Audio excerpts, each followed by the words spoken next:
बिस्मिल्लाहिर्रहमानिर्रहीम। अस्सलाम वालेकुम व्यूवर्स, मैं हूं बशर नजर और आप देख रहे हैं मेरा यूट्यूब चैनल। नाजरीन, आज़ाद जम्मू और कश्मीर की आवाम ने अपना हक के राय दही इस्तेमाल करते हुए 13वां वजीर आजम मुंतखब कर लिया है। जमहूरी रवायात को कायम रखते हुए अब्दुल क़य्यूम नियाज़ी वजीर आजम आज़ाद कश्मीर नामजद हुए हैं।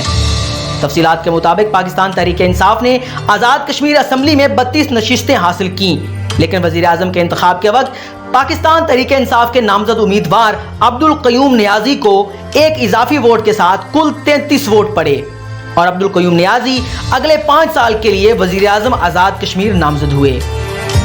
नाज़रीन, भारत ने इस जमहूरी तसलसल को तोड़ने और बदनाम करने की पूरी साजिश की, लेकिन दुनिया ने देखा कि यह सारा इलेक्शन बखूबी अपने हतमी नताइज तक पहुंचा।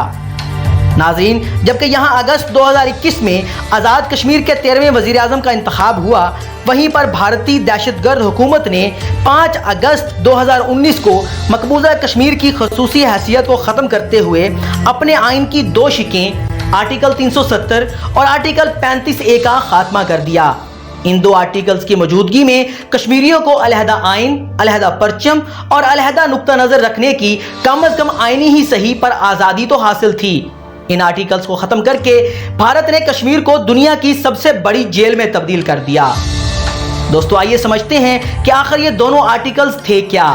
ये दोनों आर्टिकल्स बनाए कब गए और कैसे बनाए गए, और अब उनके खात्मे का मतलब आखिर क्या है।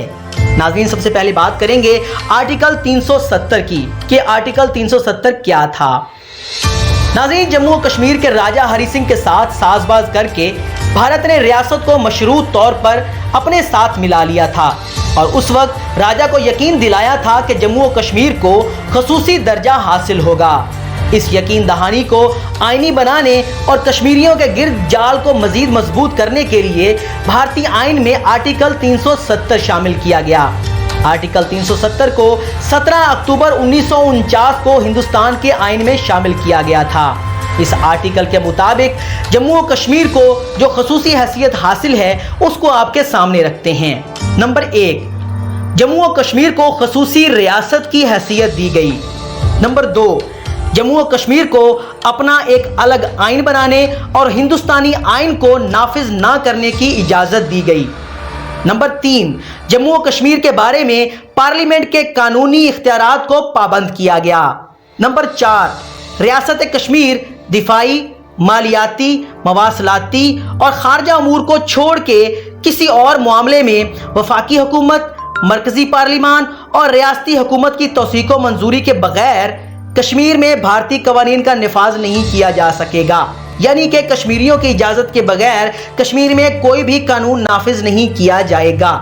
नंबर 5, शहरियत, जायदाद की मलकियत और जम्मू और कश्मीर के बाशिंदों के बुनियादी हकूक का कानून बाकी हिंदुस्तान में मुकीम बाशिंदों से मुख्तलिफ है, जिसके तहत दीगर रियासतों के शहरी जम्मू और कश्मीर में जायदाद नहीं खरीद सकते।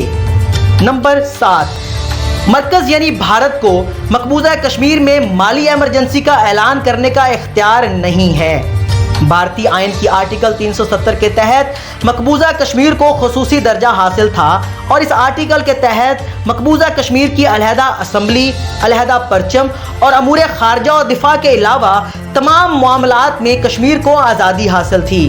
बुनियादी तौर पर यह आर्टिकल मरकज और रियासत जम्मू कश्मीर के ताल्लुकात के खदोखाल का तयन करता था और भारतीय आइन के तहत जो दफात दीगर रियासतों पर लागू होती हैं उनका इतलाक कश्मीर पर नहीं होता था। 5 अगस्त 2019 को भारत ने कश्मीरियों के पीठ में छुरा घोंपते हुए इस आर्टिकल को मनसूख कर दिया और रियासत को मुकम्मल तौर पर अपने कब्जा में ले लिया। इस आर्टिकल की मनसूखी के साथ ही मकबूजा कश्मीर का यह खसूसी स्टेटस खत्म हो गया और अब रियासत पर भारतीय आइन पूरी कुव्वत और तमाम जुज़ियात के साथ नाफिज करने की कोशिश की जा रही है।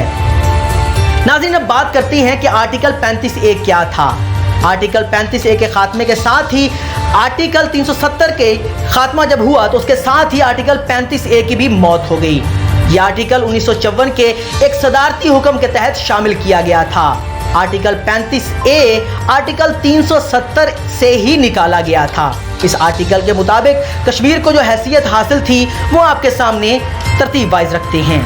नंबर 1, مقبوضہ کشمیر کی قانون ساز اسمبلی کو یہ فیصلہ کرنے کا مکمل اختیار ہے کہ ریاست کے مستقل رہائشی کون ہیں۔ نمبر 2، مقبوضہ کشمیر کے رہائشیوں کو سرکاری ملازمت، جائیداد کے حصول، آبادکاری، اسکالرشپس اور امداد کی دیگر اقسام کے حق سے متعلق خصوصی حقوق اور مراعات ملتی تھیں اس قانون کے مطابق۔ نمبر 3، ریاست کی قانون ساز اسمبلی کو مستقل رہائشیوں کے علاوہ کسی بھی دوسرے شخص پر کوئی بھی پابندی عائد کرنے کی مکمل اجازت تھی، جس کے تحت ریاست کے باشندوں کی بطور مستقل رہائشی تصدیق ہوتی تھی اور انہیں ریاست میں تمام حقوق ملنے کی یقین دہانی کروائی جاتی تھی۔ اس قانون کی روح سے جموں و کشمیر سے باہر کا باشندہ ریاست میں غیر منقولہ جائیداد کا مالک نہیں بن سکتا تھا اور نہ ہی یہاں سرکاری نوکری کر سکتا تھا۔ اس قانون کی وجہ سے انتہا پسند ہندوؤں کو مقبوضہ کشمیر میں باقاعدہ جائیداد کی خریداری اور سرمایہ کاری کی اجازت نہیں تھی۔ تاہم اب موجودہ حالات میں بھارت سے کوئی بھی شخص جموں و کشمیر میں نہ صرف سرمایہ کاری کر سکتا ہے بلکہ جائیداد خرید کر مستقل شہری بھی بن سکتا ہے۔ اسی وجہ سے کشمیریوں کو خدشہ ہے کہ جس طرح اسرائیل نے فلسطینیوں کو ان کی سرزمین سے بے دخل کیا ہے، اسی طرح اب اس آرٹیکل کے خاتمے کے ذریعے بھارت کشمیریوں کو ان کی زمین سے بے دخل کرنا چاہتا ہے۔ ناظرین، آئیے اب اس بات پر بات کرتے ہیں کہ آرٹیکل کے خاتمے کا مطلب کیا ہے۔ آرٹیکل کے خاتمے کے بعد آخر کون سے صورتحال ہے جس کا کشمیریوں کو سامنا ہے۔ ناظرین، بی جے پی کی حکومت کی جانب سے لائی جانے والی اس تبدیلی کے نتیجے میں مقبوضہ جموں و کشمیر کو ایک ریاست کا درجہ حاصل نہیں رہا۔ اب مقبوضہ ریاست جموں و کشمیر کی جگہ بھارت کے زیر انتظام 2 علاقے بن جائیں گے، جن میں سے ایک کا نام جموں و کشمیر اور دوسرے کا نام لداخ ہوگا۔ ان دونوں علاقوں کا انتظام و انصرام لیفٹیننٹ گورنر چلائیں گے۔ جموں و کشمیر میں قانون ساز اسمبلی ہوگی، تاہم لداخ میں کوئی اسمبلی نہیں ہوگی۔ اس کے علاوہ اب جموں و کشمیر کے داخلہ امور وزیر اعلیٰ کی بجائے براہ راست وفاقی وزیر داخلہ کے تحت آ جائیں گے، جو لیفٹیننٹ گورنر کے ذریعے ان امور کو مانیٹر کرے گا۔ بھارت کے تمام مرکزی قوانین جو پہلے ریاستی اسمبلی کی منظوری کے محتاج تھے، یعنی کہ پہلے کشمیریوں کی اجازت سے لاگو ہوتے تھے، اب علاقے میں خود بخود نافذ ہو جائیں گے۔ اسی طرح انڈین سپریم کورٹ کے فیصلوں کا اطلاق بھی اب براہ راست ہوگا۔ جموں و کشمیر کی ریاستی اسمبلی کی مدت بھی اب 6 سال کی جگہ 5 سال ہو جائے گی۔ مقبوضہ کشمیر میں خواتین کے حوالے سے جو روایتی قوانین نافذ تھے وہ بھی اب ختم ہو جائیں گے۔ وفاقی حکومت یا پارلیمان فیصلہ کرے گی کہ جموں و کشمیر میں تعزیرات ہند کا نفاذ ہوگا یا پھر مقامی RPC نافذ رہے گی۔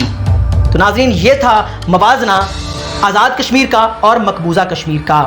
ناظرین، اگر آپ کو ہماری یہ ویڈیو انفارمیٹیو لگتی ہے تو اس ویڈیو کو دوستوں کے ساتھ شیئر کریں، اسے لائک بھی کریں۔ مزید یہ کہ میرے چینل کو سبسکرائب کر لیں اور اس کے ساتھ میں موجود بیل آئیکن کو لازمی پریس کریں تاکہ میری آنے والی ویڈیوز کا نوٹیفیکیشن آپ کو سب سے پہلے اور بر وقت مل سکے۔ اگلی ویڈیو تک کے لیے اجازت دیجیے، اپنے دوستوں کا بہت سا خیال رکھیے۔